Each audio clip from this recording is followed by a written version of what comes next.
Li hejmarên nefermî encama referandumê ji sedî pêncî û yek xal çar erê ji sedî çil û heşt xal şeşî naderket. Ji dengên derveyî welat jî ji sedî şêst û du erê ji sedî sî û heşt jî naderketin.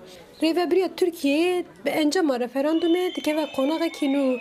Encama referanduma guhertina 18 xalên qanûna bingehîn bi xwe re gelek pirs û nîqaşan derxist holê.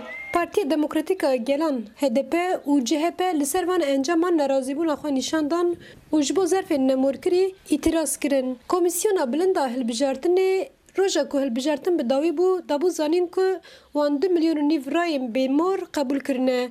Li ser vê yekê li Stenbolê û li gelek bajarên Tirkiyeyê ji bo nerazîbûna encama referandumê protesto destpêkirin û di encamê de gelek kes jî hatin binçavkirin.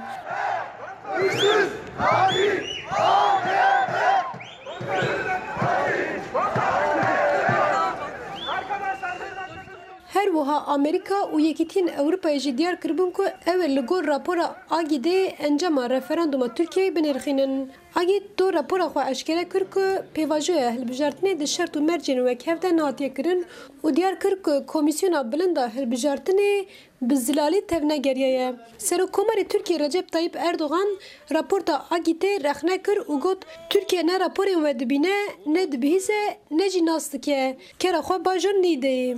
û wê got ji bo me nêrîn û rexneyên Yekîtiyên Ewropayê ne giring e. Em ê rûnên biaxivin, eger ku nebû em ê biçin raya pêbaweriyê. Gel çi biryar bide em ê wiha bikin. Her wiha Serokê Amerîkayê Donald Trump jî li ser telefonê ji bo encama referandumê Serokkomarê Tirkiye Recep Tayyip Erdogan pîroz kir. Encama referandumê de bajarên herî meziniyê Tirkiye Stenbol, Enqere, İzmir, Antalya gotibûna. Hêjeyê gotinê ye ku li gor civîna lijneya ewlehiya netewî rewşa awarte desê meyê din jî bêdirêjkirin. Zozan Yaşar, Dengê Amerîka, Stenbol.